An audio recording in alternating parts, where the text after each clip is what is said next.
Welcome to another in our series of Kehillat Israel podcasts. This is a recording of Rabbi Amy Bernstein's weekly Friday morning Torah study.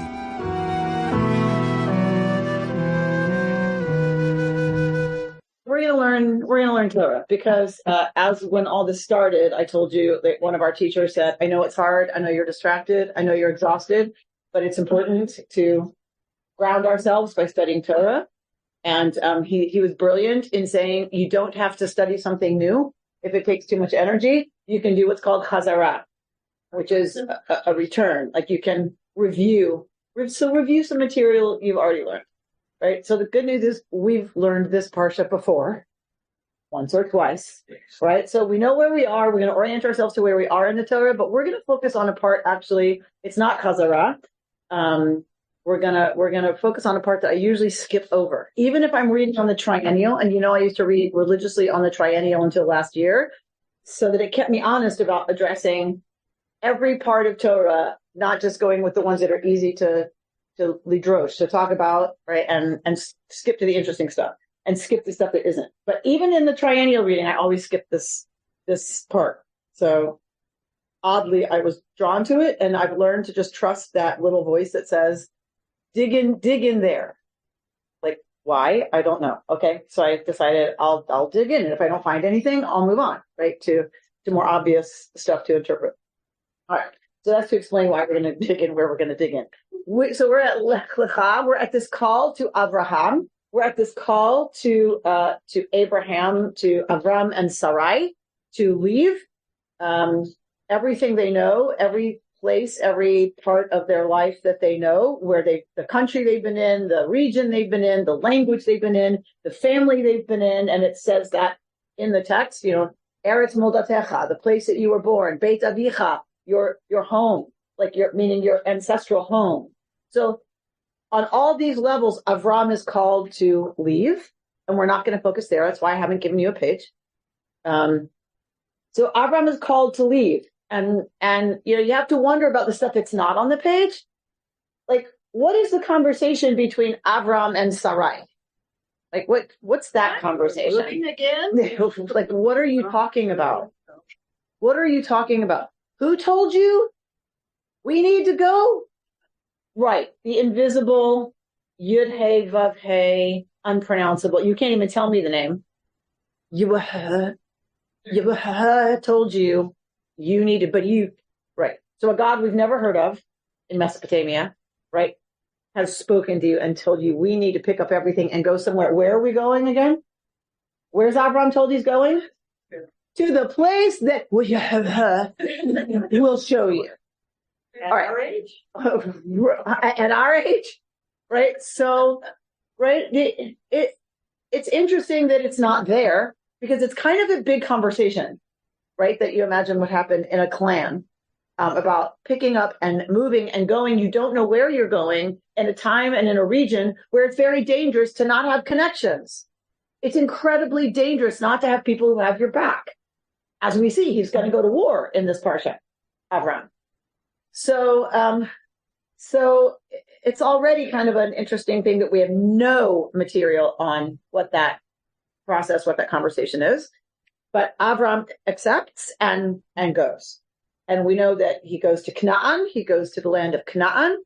So we have several scenes that happen in this parsha. It's kind of a loaded parsha in terms of what happens for Avram. He builds in this journeying, he winds up building 5 altars. So I read an interesting study on each of those altars and what might each of those stops mean and what's happening for him. How do those altars represent kind of the journey that Avram and Sarai are on?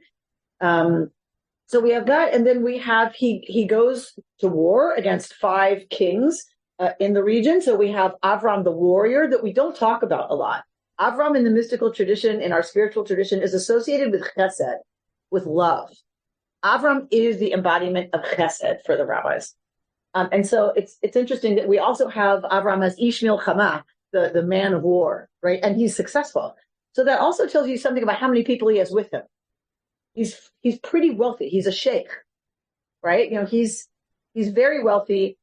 He's got a lot of people, so he's not exactly powerless, but he's also not associated with a bunch of clans, that could pull together and come against him either. All right. So that's kind of where we're at with him early in the land of Canaan, and what's going on with his relationships there. And he's been promised, you'll recall, he's been promised progeny. He's been promised seed, right? That means issue of his body. When it talks about Zerah, it talks about issue of someone's body. This means not an adopted heir. He's been promised, but he's old. Sarai is old. So it looks like that's not going to happen. He's battled, he's trusted, he's gone, he's there. And now he reaches this moment of really to God. And that's the moment that we're going to look at. That's the thing that we're going to look at, is this very interesting, bizarre scene, where Abram starts to say, really?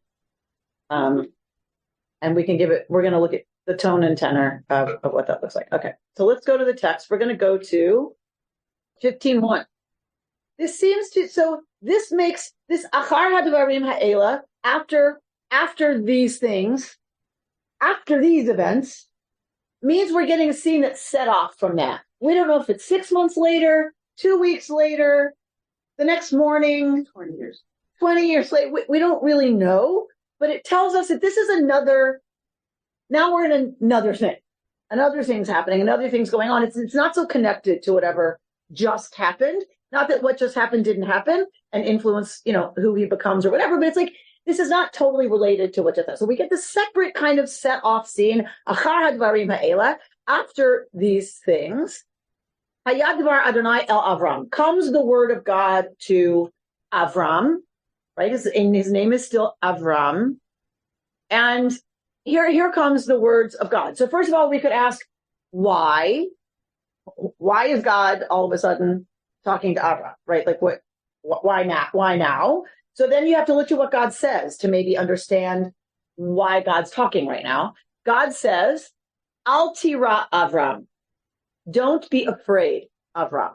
Avram's just been victorious in a war. So it's like, okay, thanks. Thanks for that. So don't be afraid, Avram. Anochi magen lach. I am a magen for you. I am a shield for you. Tzcharcha harbe me'od. Your reward is exceedingly great, is abundantly great. Vayomer Avram. What is Avram supposed to say to that, right? So don't be afraid. I'm your shield, and you have this amazing reward. Avram still doesn't have a child. So what reward exactly are we talking about? I'm already wealthy. I already just proved I can take care of myself. Thank you very much. And so now you're telling me my reward is great? God's talking to him. And Avram says, Mati tenli, what will you give me? Meaning, how many more bedrooms do I need in my place? Since I have no children to put in them, right? How much fancier a car do I need? What are you going to give me? My Lord, Yud-Heh Vav-Heh, what would you give me? For I'm going to die cursed. And the son domestic of my house is Damascus Eliezer. Meaning my heir is the son of my most favored servant. Meaning he's going to adopt Eliezer's child as his heir. This was very common. Those of you who've been learning together here for a while know this. It's very common in the ancient Near East. If you don't have issue of your own body, you adopt an heir, right? So if I didn't have Eliana, I would adopt my nephew. Don't tell him. Don't tell him, right? So that you take someone close to you, you adopt them as your heir, and they inherit. There's lots of contracts that have survived that tell us, and the contract says, but if I should have issue of my own body, now I'm setting aside that person. This is what Sarah did. She broke that arrangement because there was issue of her body, right? Okay. But he doesn't want this. He doesn't want to adopt. He's adopted this person as his heir, and that's not what he wants. So you're going to reward me? Really? Well, how about rewarding me with what you promised me, which is the most important thing to me right now? And Abram said, here, to me, you have not given seed. Here, the son of my house must be my heir. But here, Yud-Heh-Vav-Heh's word came to him saying, this one shall not be heir to you. Rather, the one that goes out from your body, he shall be heir to you. He brought him outside. So God brings Avram outside and says, so we don't know where Avram was. We assume maybe he was in his tent, sleeping, right? Because look at the stars means it's not noon, right? So presumably if he's inside, he's in his tent. Presumably look at the stars means it's nighttime. So maybe he awakes from a vision, right? From a dream where he hears this. We're not told. God brings him outside and says, look toward the heavens and count the stars. Are you able to count them? And he said to him, so shall your seed be. Ve'emin b'Yud-Heh-Vav-Heh. And Avram had faith. He believed Yud-Heh-Vav-Heh, and he deemed it as righteous merit on his part. This is a tangled translation of tangled Hebrew. He sees it as tzedakah. We think of tzedakah as charity, but here it seems to be something about tzedek, righteous. Like he's earned this from God for having been righteous, in following and trusting God. We're not sure. It's a hard thing to translate. Vayomer elav, and he said to him, again, remember how when you're dealing with God talking and stuff, it's often confusing who's talking to whom, right? He said to him, and he answered, and he said, and we don't know who it is, because the author is not stupid. The author is not unaware that's confusing. The author is trying to communicate through making it kind of tangled that this is not a normal interaction. This is not at the bus stop. Charlie says to, Linda, how's it going? Linda said, I'm fine. Charlie said, how are the kids? Right? Linda said, oi. Right? So this is not that. And so it's crafted to be kind of confusing. So he says to him, how do we know who's talking? Not until the next line.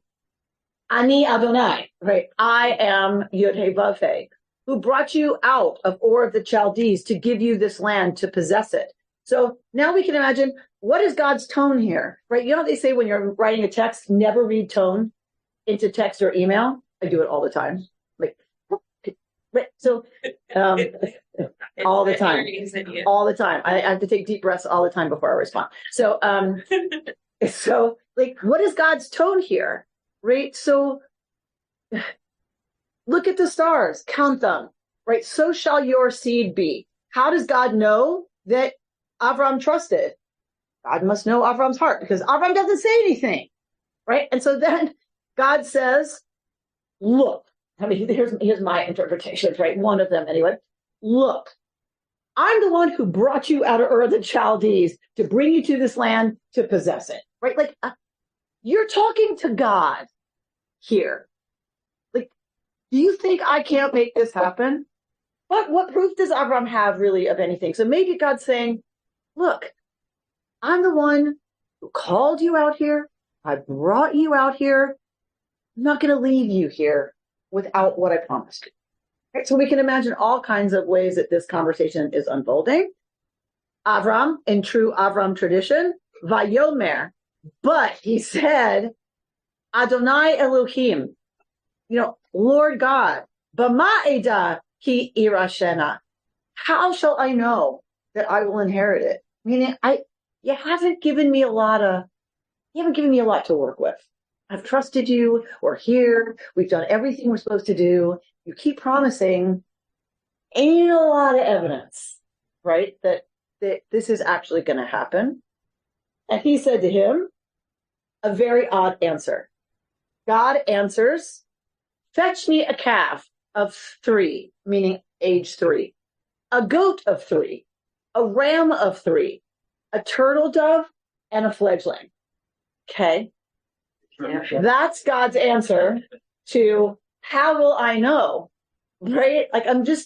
Avram's trying really hard. He wants to believe. He wants to trust. He wants this to be so. He wants it to be true. He's starting to get nudgy, right? He's starting to really worry that he just needs more assurance. So God's answer is great. Bring me a 3-year-old calf, a 3-year-old goat, a 3-year-old ram, and a turtle dove that's just learning to fly.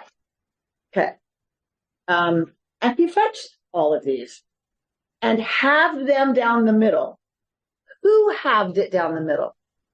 Right? So this is an interesting question. There's no instruction to Avram to cut it up. Did God cut him up? Don't know. This was very common. We've talked about this before. When you talk about a covenant, what's the word used in Hebrew, the verb that you do with a covenant?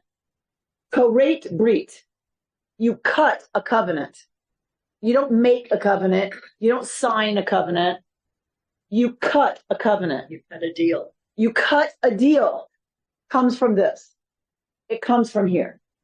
You cut an animal in two over, and you recite the terms of the covenant, and then each party passes through the pieces. So that what you're saying is, should either one of us break this deal, this should be our fate. Right? And then, of course, I don't know if you ate the animal. I would like to think you did. Like that you didn't just waste it. But that's the point, is that it's probably a very, very, very old tradition, right? Predating Israel for sure. So if they're cut down the middle and put each one's half toward its neighbor. But the birds, he did not have, right? Wait, where I wanted to go to.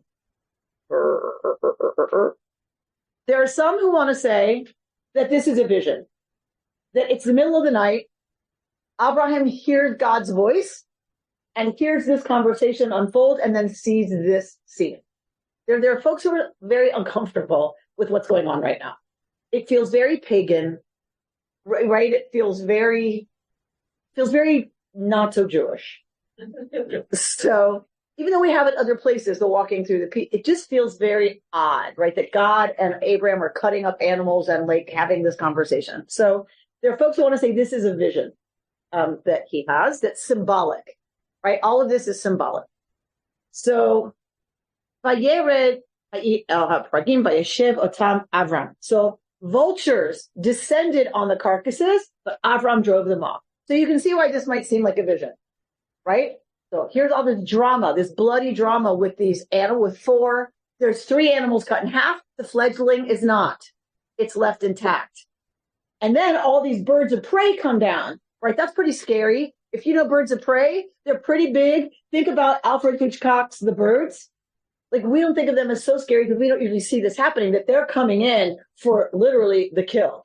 Like, they're coming in to take the kill. So they're coming in, talons out, right? Screeching. Yeah, we saw the vultures come in and for the remains of what the other animals didn't eat. It's really scary, right? And they're big and they're mean and they're fighting each other to get meat, right? So they're ready to fight. They're pissed off. I'm sorry. They're in competition with each other. So Avram has to. This is his ritual stuff. He's dealing with God. This is their thing. So he's got to drive them off. Now it was when the sun was coming up that deep slumber falls on Avram. So if this was a vision he had in this kind of semi-awake, semi-asleep state, right? He goes completely to sleep. If we're to take the text at face value, he walks out of the tent, he's awake. This whole thing happens. Now God puts on him a ma, which is a very heavy, and God gives him anesthesia, right? Like, I'm putting you out. I'm putting you under. So a very deep slumber fell on Avram. And here, a fright and a great darkness, right, falling on him. So he might feel all the room spinning, and all of a sudden, if you've ever fainted, he can feel it, that the room's going dark. That's terrifying. You're losing control, right? So it's frightening, right? All right. And he says to Avram, no, Yadoa Teda, know for sure. Higer yeh zaracha.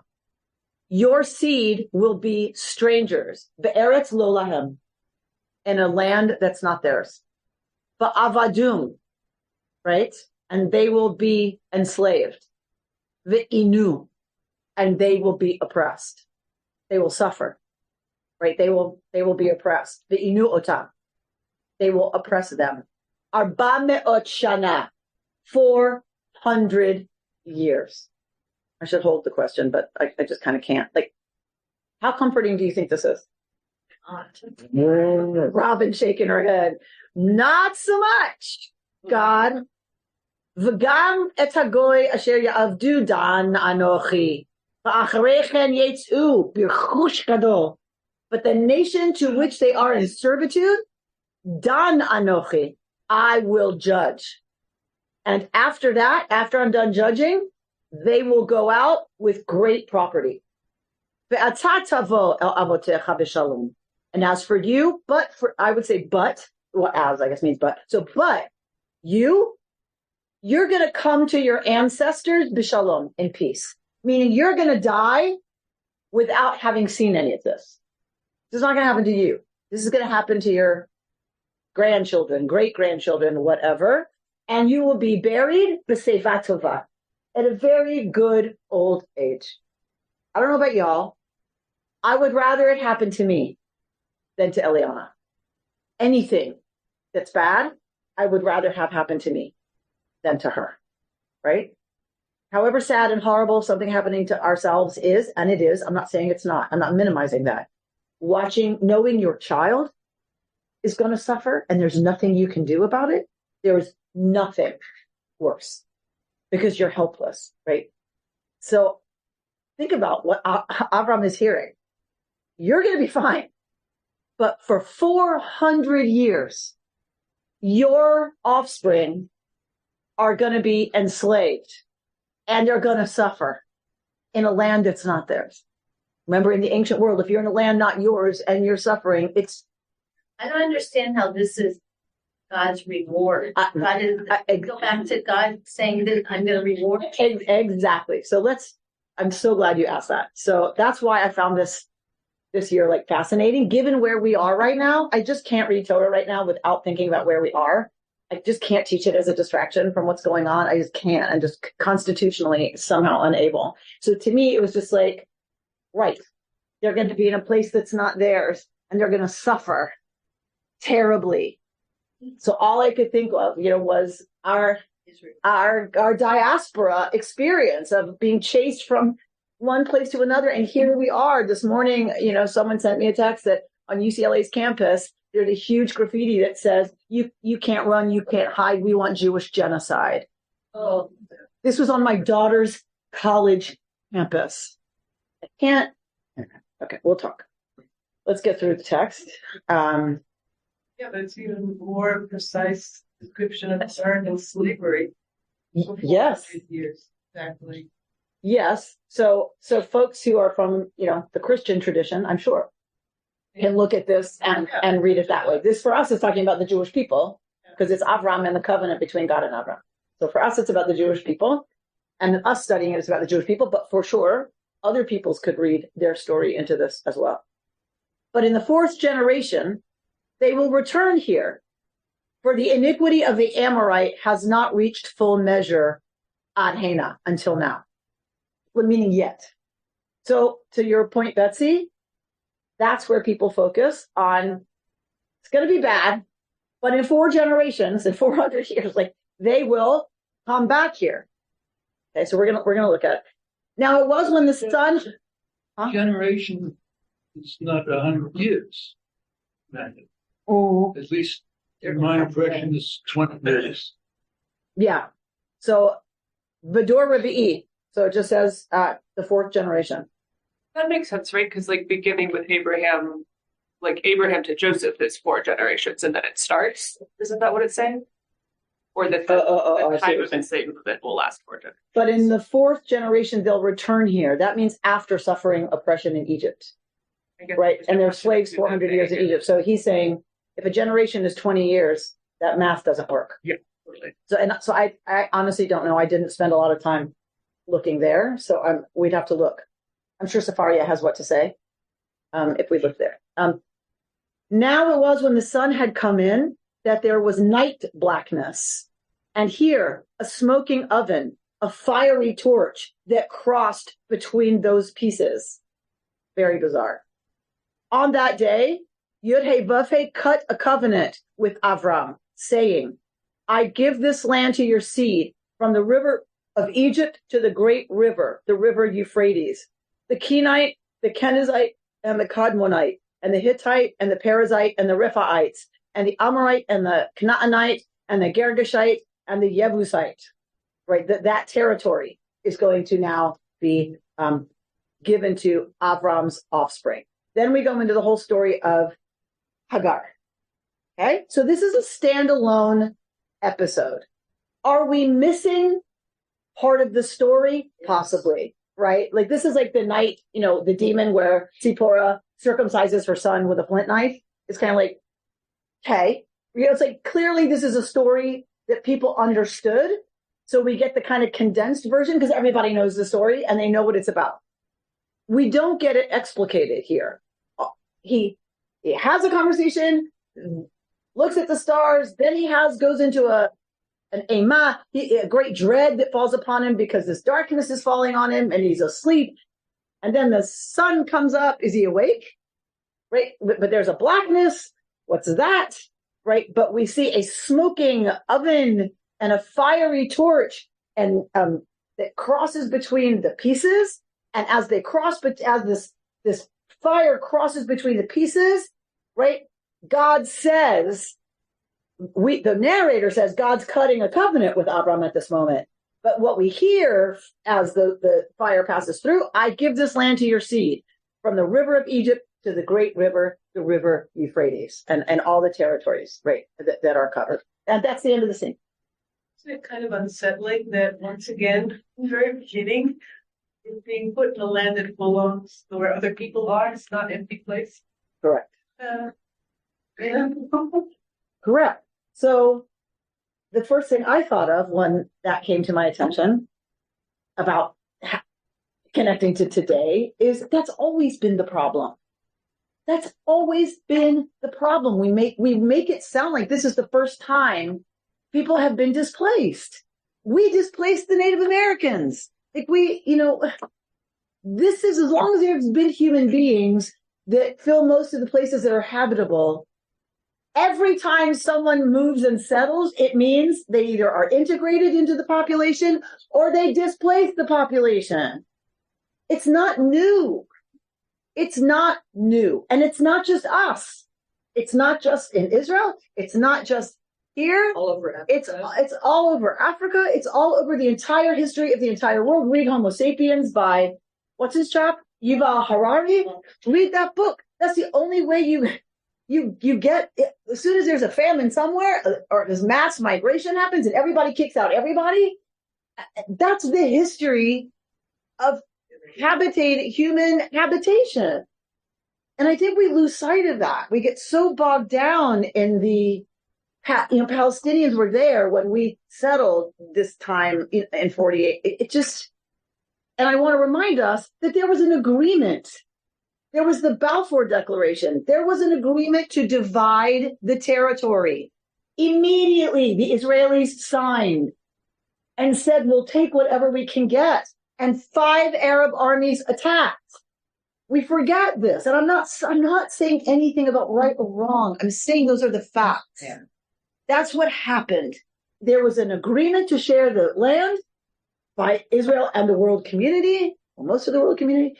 And the Arab world said no and tried to take the whole thing and kill all the Jews who were there. And that didn't happen. So it's always complicated, and it's this old that, yes, there are already people there.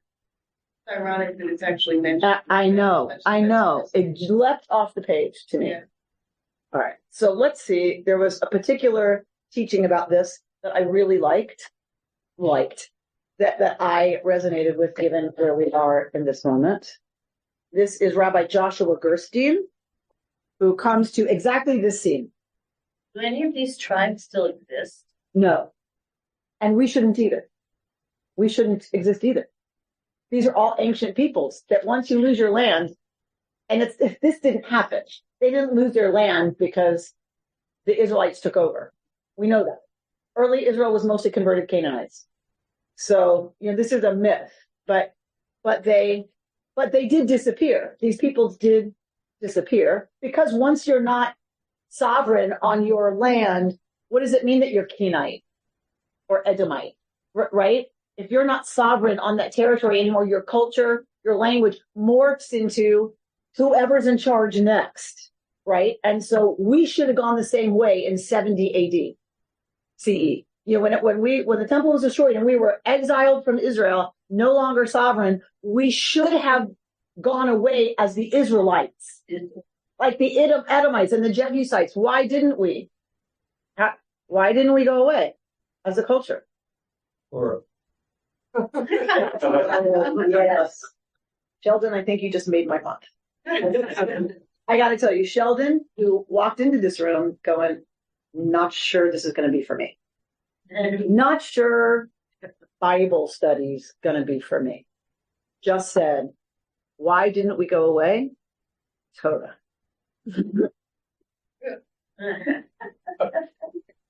Work is done. Okay. Yeah. Mic drop. Did you say one of the tribes was called the Parasites? Parasites. Oh, Paradise. That's Okay. So why is that moving to me?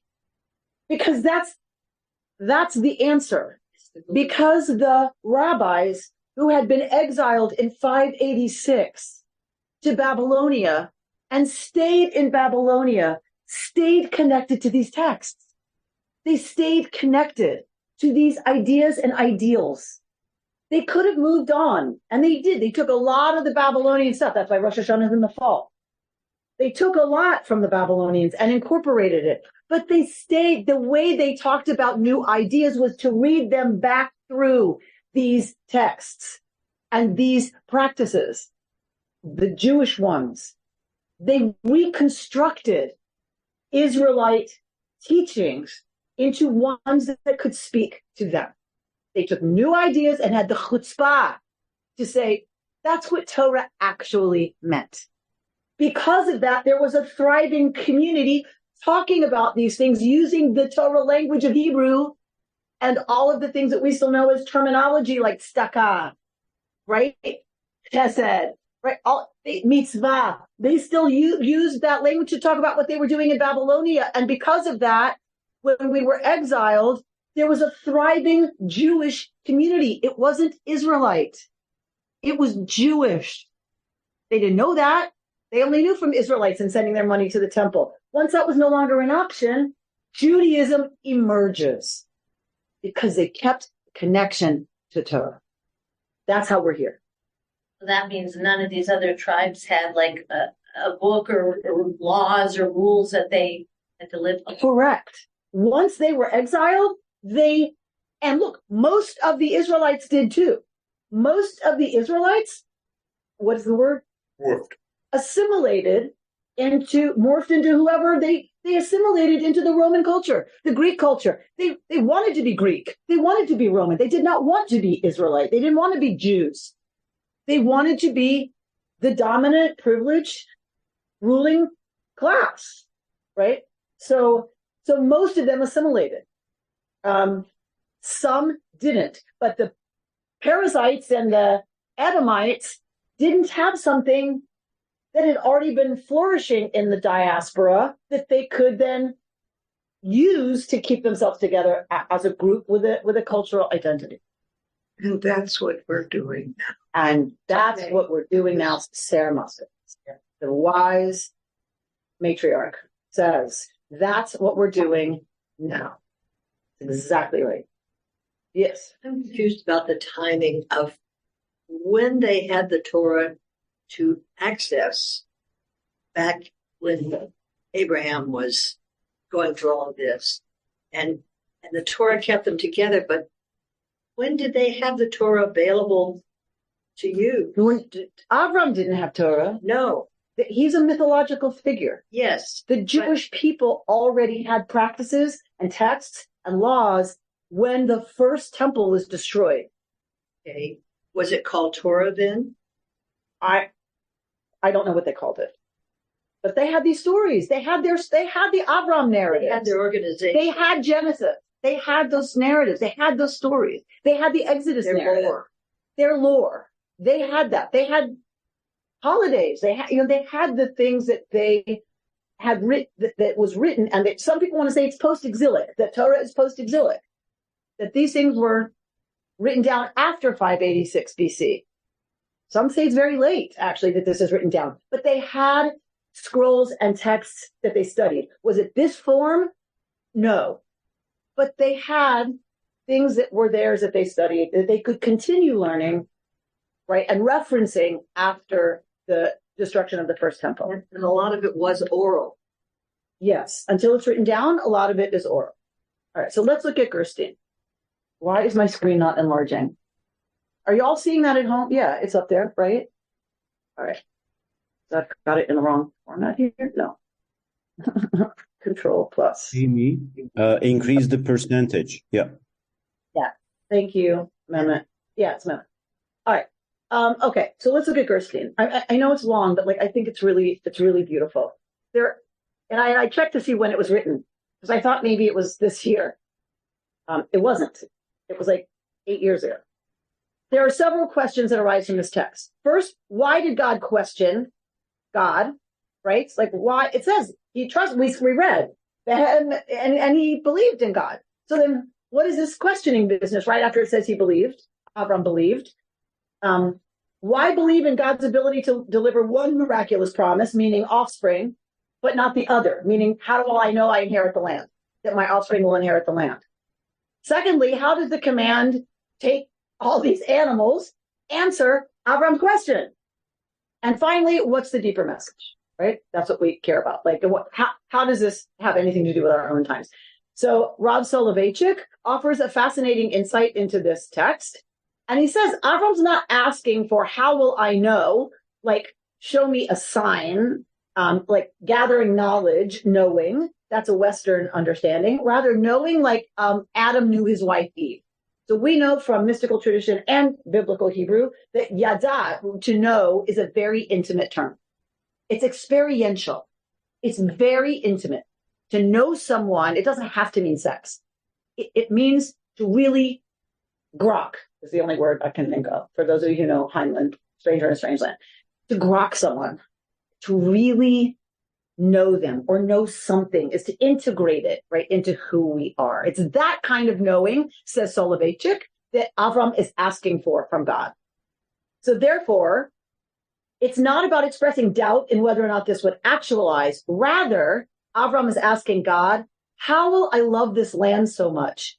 How do you expect me to establish an eternal bond between myself and the land, such that it will become a homestead passed on for all generations? So Avram's saying, I just got here. How can I know that I and my offspring will feel attached to this place? Right? It's not a theological one. It's a practical one. How will he know that Israel will be loved and cherished by generations to come? So God answers by saying, take these animals, right? And it's going to be a solemn ritual, a covenant between Abraham and God. In fact, they hold the key, says Soloveitchik, to how the children of Israel can form an everlasting bond and eternal connection to the land of Israel. According to Soloveitchik, the common factor uniting all of the animals in the above verse is that they represent the three classes from which Torah has designated korbanot, offerings, be brought forth. Okay, that's kind of interesting. So all the animals that God calls for are ones that will be used in sacrifice. It's not random. So this is going to be a way that the people express a connection to the divine, presumably forever. It doesn't last forever. Right, we know that. But presumably for a really long time. So, okay, that makes some sense. Great. The answer, therefore, to Abraham's query is as follows. This is deep commitment to the land will be based on sacrifice. You do not appreciate something if you do not have to fight for it, if you do not have to sacrifice in order to get it. The most distinctive feature of the Jewish people is its readiness to sacrifice. There was a post from someone who guided us a couple of groups ago, and he had 3 kids. His son died in an accident. And his surviving children, he's sending into the war. And it was a picture of him in uniform. He's in his, late 60s. And he said he's happy to be back in uniform because he's happy to be able to do something. And he talked about having his kids, his surviving kids, sent off and their spouses serving. And he talked about this. He talked about, we don't have a choice, but I'm willing to sacrifice my children for this people to have a place where we're safe. And getting that text about what's happening on UCLA's campus and drove it home. And I'm not hysteric about this stuff. I'm not.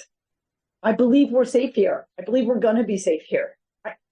But for the first time in my bones, it was, right, they're saying we have nowhere else to go. There's not an option. And he was willing, they're all willing to sacrifice their children for this. I'm not going to be called on to do that. 2,000 Haredi signed up for the IDF. 2,000 Haredi Jews signed up for the IDF. It is against everything they've been taught. Haredi means Ultra Orthodox. There's an awakening happening that this is an existential moment for Israel. So when I read this, I thought, this is exactly how everyone in Israel feels right now. Our family, the Kaller family, who were accepting of the fact that their son wanted to go back. An American boy trained in the IDF, left here and went to fight. They're willing to sacrifice their son for this land, for this place, for this project of the Jewish people, having a sovereignty somewhere, and to not be in exile and to return. That's what he's being promised. They will suffer mightily, but they will return. And they're talking about Egypt.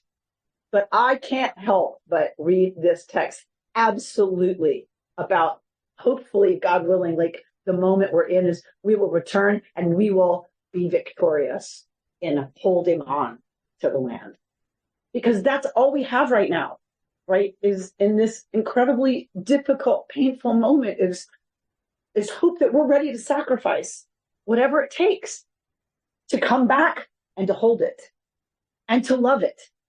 Avram's asking this is just such a beautiful teaching to me. Soloveitchik is saying, Avram's not asking, prove it to me. He's asking, how can it possibly be that my descendants will love a place they don't know, that I don't know? And what I hear in that is, will America love Israel enough to sacrifice what we need to sacrifice? And I mean American Jews. Will we be willing, will we love it enough, the project enough, to sacrifice what we need to have it stay a reality in our lifetime? Avram's worried about that. Let us be worried. Not worried. Let us be concerned about that. So let's go to how in any way is this an answer? Like, why did this speak to me, this teaching from Gerstein, from Soloveitchik? How is this an answer that's in any way appropriate? Okay. Rav Soloveitchik posits that this also explains God's answer of you shall surely know that your seed will be strangers, and that it was through the subjugation of the Egyptian exile and every subsequent exile that followed, says Soloveitchik. So you shall surely know that your seed will be strangers, right? They're in a land not theirs. It was through the subjugation of the Egyptian exile, because that's what's being referenced here. They're going to be strangers in Egypt. And every subsequent exile that followed, because Soloveitchik is living close to our time, wherein the constant yearning for redemption burned in the heart of every Jew. Meaning, 3 times a day we longed to be restored to the land of Israel. This is a second component that forever enables the Jewish people to truly appreciate and merit the land of Israel as their everlasting home. It's because we never stopped yearning. and cultivating in our children a yearning. And I mean our children collectively, right? As a people, we taught the next generation to yearn for Eretz Israel and a restoration of Eretz Israel as the Jewish sovereignty there. We could have just said, we love America, we're staying here, and we did. We stayed here. We didn't move back. Those of us in this room didn't move back. So it's not that we didn't love America, but we also cultivated a love for, right, Eretz Israel and a Jewish presence there. Can I just add something that Yeah. I feel like at this moment in time, like we always feel very secure and safe as Jews in America, which we are, relatively speaking, but just like some of the things that have come out lately indicate how much we're still strangers and we're in exile. Yeah. It's like my husband met with two Jews yesterday, both of whom said that their children came home from school and asked them to remove the mezuzah from their doors because they're afraid. Yes. They're being bullied at school because they're Jewish. Yes. And their classmates are saying we should kill all the Jews. And it's frightening, you know? It's terrifying. It just brings home to me that we're still in exile. We're strangers in a strange land. It's not our, you know, it's our home, but it's not our home. Yes. Yes. All right. So what enables the Jewish people to truly appreciate merit the land of Israel as their everlasting home is that we have cultivated a relationship to it, right? A connection to it. For 2,000 years, we did that, people. Soloveitchik knows that. 2,000 years. That's ridiculous. To long for something and 3 times a day say you want it for 2,000 years. That's insane. It's insanely loyal and loving and crazily hopeful. But what of the birds? As we know from the verses, the birds were not divided as the other animals were. And he took from it, we get but the birds he did not divide. Rav Soloveitchik explains that the bird who is able to soar high above and escape the earthly reality in which the other animals live represents the spirit of the Jewish people. At times during our long exile, hope seemed lost and redemption seemed far away. Yet the undefeatable spirit of the nation has always had the ability to rise high above and transcend whatever tragedies the Jewish people have endured throughout history. Even when all seemed bleak, the Jewish spirit was able to soar to the heavens. That's Soloveitchik. That, explains Soloveitchik, is why the birds were not divided, because the spirit of the Jewish people can never be broken. I wonder if it was who chased the vultures away was not God, but was Abraham. I think it says it's Abraham. Yeah. Whether that shows the beginning of a commitment to the contract. Beautiful. Can I also say something? One of the things that I remember about Abraham is also Speak up so that they can hear you at home. one of the things that is notable about Abraham and why he was pleasing in the eyes of God was because he welcomed the stranger, which others did not. And maybe in some sense, it's a way of modeling the behavior the whole world should have, of welcoming, because it's such a dangerous thing to do. You don't know what a stranger has, hidden or whatever. I mean, strangers can be dangerous. So 100%. The tradition 100% believes that is the model. Yeah. Yes, that everyone should be doing that. I always tell the bar mitzvah kids who get, some of these portions, how are we doing? How do you think America's doing on welcoming the stranger? So that's Right, because for them it goes right to immigration. They know what's happening. They may not know exactly, but they hear what's happening. And so, right? So yes, it is 100% supposed to be a model. The verses above are not only describing God's covenant with Avram, but in fact contain a pertinent message to each and every one of his descendants, meaning us. First and foremost, even in the darkest times, whether as a nation or as an individual, there is always hope. Through countless episodes in our history, we've seen that the Jewish spirit can never be broken. One need only hold tight to its wings, and with it, we can soar to the uppermost heights. Additionally, in order to fully realize our prayers and dreams of returning to inheriting the land of Israel, we must be willing to sacrifice for it. And I would say now it's not about returning. Obviously, it's about meriting, holding. Concludes Rabbi Soloveitchik, throughout the dark night of Galut, of exile, you will have only one dream, one vision, one aspiration, one hope, to get back to Eretz Israel next year in Jerusalem. And after you return to Eretz Israel, I assure you that you will be deeply in love with the land, and I would add, and its people, because we're not Israelis. It will be an eternal love, not just a passing affair. As we've seen in our own times with the reestablishment of the modern state of Israel and the mass waves of Jewish immigration, so this is, written before everything that's happening now. By strengthening the love of the land and the people in our hearts, may we merit to see the final redemption speedily and in our day. May we create the Messianic era, and may we create an Israel that is sovereign and safe, and on and on and on and on. I truly thought this was written this year. Like, until I got to that last paragraph, I'm like, oh, right. It's constant, right? It's just a constant of who we are in our history, but it spoke to me. This scene has never spoken to me, but I never read Soloveitchik. Like, Soloveitchik is not a source, an Orthodox, it's an Orthodox rabbi. It's not a source that I go to, right? Necessarily very wise, very deep, but there's not a lot of sources that bring him forward as a source, right? So, but it makes me think, I need to check Soloveitchik more frequently. But I feel like that this is a teaching for us at this moment, that we are going to be called on to sacrifice, not as much as Israelis, but we are going to be called on to sacrifice, and we are going to have to step up. And that means speaking up when we need to. It means sending articles to other people. Robin has been listening voraciously to podcasts and sending me them. And when I have a moment, I will listen, and we're going to pick a few that we're going to listen to and then discuss together as a way to just feed ourselves. I'm sending articles to this one and that one about their specific, oh my God, how can it be that?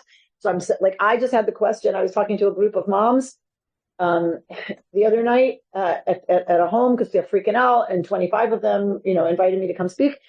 And I said, my question was, how does this get turned on the Jews?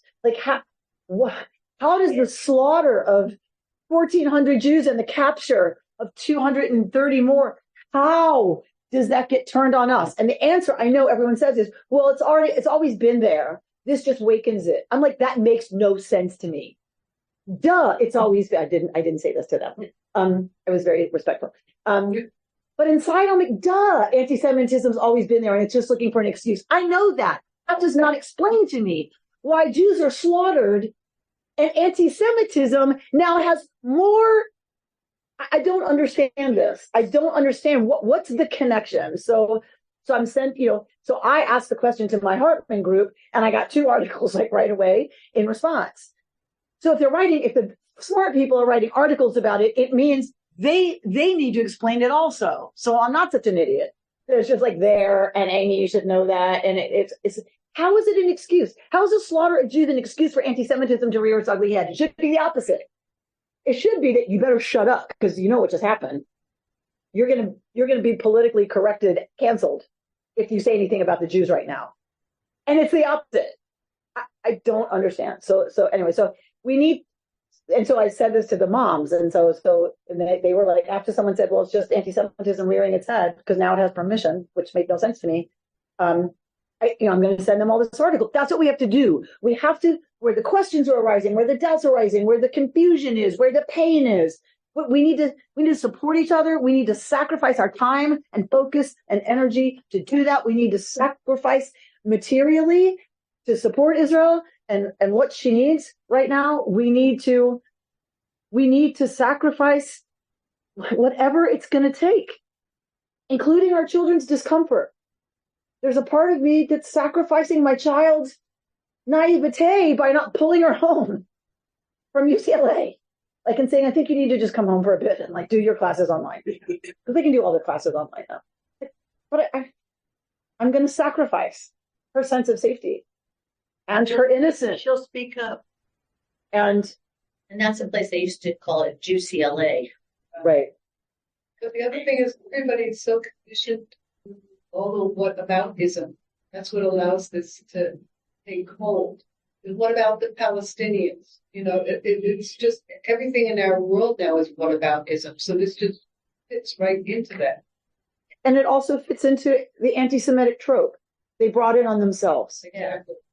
Right. And one article I read that was very smart said, I mean, I thought it was smart. It made sense to me, is that what it is if you're pro-Palestinian and the underdog and allying with them, if that's your narrative as an anti-Semite or an anti-Zionist or whatever, Jews being slaughtered challenges that narrative that they're the victims. That causes cognitive dissonance. We don't like cognitive dissonance. And so you have to make something Israel did even worse than that. Then you can keep your narrative and your worldview. Well, if they hadn't oppressed the Palestinians, if they hadn't expanded settlements, if they had made a peace agreement, this wouldn't have happened. So you have to make Israel do something worse than what they did to keep your worldview in order. And then your blood pressure comes down and everything's fine. That makes sense to me. Well, it's Right. Anyway, the other thing, and Bert, feel free to cut this wherever you want. But the other thing Soloveitchik is saying is that, so that's one component, is being willing to sacrifice and do whatever it takes and keep that connection strong and alive. The other thing it takes is hope, is saying, and you know me, I am not a Susie Cream Cheese about this. I am not an optimist. I do think I can stay a realist. For Jews, hope is realism. It's not optimism. Do you know what I mean? Like, it's a necessity. Like, it's the only way we've survived. It's not Pollyanna. For us, it's about we have survived before and we will survive again. We made it through 2,000 years of exile. We took back the land. We fought for it against 5 enemy countries, and Israelis won. We will do it again. And that is what they're saying in Israel. We did it before, and we will do it again. They are not geschrying. They are not chewing their fingernails. They are not sitting around twiddling their thumbs with worry. They are saying we did it before, and we will do it again, whatever it takes. And again, and again, and again. We have no other option. Okay, so we have a lot of hands. All right, so first on the screen was Helene. Speak, and then Mehmet. Okay, I don't know if I can formulate my question or my statement clearly, but I'm finding it very difficult to change the narrative of so many people, including young Jews, who come back with the comment, well, look how the Gazans are being treated. You know, what did you expect? Some of my friends went to see the movie Killer of the Flower Moon about the Osage Indians, and they had a panel afterwards talking about the Israeli-Palestinian situation. I chose not to go for obvious reasons, I guess, because I was afraid how that was going to turn out. But I'm finding it very difficult, not only with my friends who are not Jewish and progressive, but also kids, you know, Jewish kids who come up with the comeback. Well, look what's happened with the Palestinians and what's happened with the Gazans. And I guess I need a handout or something that I can read to tick off some comments or some. So I will give you, I will send all of you an article that I really liked. Robin, do you want to say something about what we should send to people? Yeah, just get on the Hartman website podcast. There's about 10 today. I didn't know you didn't have your Wi-Fi last night. There's 10 on today. They're very thoughtful, very brilliant people in Israel on the ground, and you'll understand more. But I want to say that across our college campuses, these kids have been taught by professors on the far left. And that's why we're seeing all of these protests at schools. And my school, UCLA, I wrote to them and I said, no more money, no more donations, no more time evaluating scholarship applications, nothing for what you've been teaching the children that Jewish kids are afraid on my old campus, nothing. And that's what we all have to do. Yeah. And you have to understand that it's coming from, look at what's going on at Stanford. I mean, I could send you all an essay that was written by a brilliant Jewish woman, young woman, about what's going on there. 60 years ago, we couldn't even get into Stanford. And now there's a lot of Jewish students, but they're all protesting. Yeah. And it's horrible. Yeah. And that's what's going on. The LA Times, the New York Times are so biased toward the Palestinians. If you look at their front pages every day, you'll see it. And we all read those like it's gospel, but it's not. Right. And there's a free press started by Barry Weiss, who used to be an editor at the New York Times because she couldn't stand the bias anymore. And they have wonderful writers and wonderful insights. Learn from other sources. And Helene, send me an email to remember to send to this group or I'll post it through our social media and send to this group. The whole thing about the binary of Palestinians or Israelis, right? So first of all, they're buying into a binary that only one party is right. One party is aggrieved. So that's first of all. So you don't have to know anything more than be able to say to somebody, it's a both and. It's not an either or. Of course, both are suffering, right? This is a horrible conflict, of course. But the article that I'll send you says, well, who rejected the three peace plans that included 95% of what they wanted with Jerusalem as an international city? Barak offered that, right? So sometimes we need to just kind of have some facts under our belt, not even to argue with somebody, but just for us to say, this is not an either or. Yes, the Palestinians are suffering because Hamas has no problem using them. Hamas has no problem having them live in poverty and stay a symbol of Israeli oppression. The Arab world is not funneling money into Gaza to help support them so that they have something they want to live for and not die for. They don't care about the Palestinians. So, you know what I mean? They're all, everyone's suffering. It's not an either or. That's always my basic whatever, but I don't argue because I get too upset. And they don't have an interest in being convinced about what's actually happening. They do not want to give up their self-righteous indignation on behalf of the underdog Palestinians. That commitment is a greater commitment for most of those folks on the far left than the commitment to actually understanding what's happening. And that is a dangerous situation that we're in. This is what leads to fascism, right? And all that stuff is they're not really interested in the facts. They're interested in their, cause. And this is what we talked about when Yehuda Kurtzer gave that whole lecture that I told you I cried in at Hartman, when he gave the lecture about the illiberalism of the liberal left. That's right. That they are illiberal. There's an orthodoxy on the left, and you're canceled if you don't agree with it. And it breaks my heart that that's where we are. It breaks my liberal heart that liberalism has failed right now. I'm not saying forever, but right now, liberalism in its right now extreme in America on the left has failed. All right, Mehmet? There is so much to say about this whole thing, but I just want to say that the conception of Israel is a very recent historical fact. If we look at Jewish history, so it's only been like less than 100 years, but our history goes way back. Even before the conception of Israel, we were subject to so much torture and oppression and violence and all of that. Gentiles didn't need the existence of Israel to blame us for anything they found was foul. I think we should really study history, Jewish history, And I'm not talking about the Holocaust only. I mean, so much has happened before the Holocaust.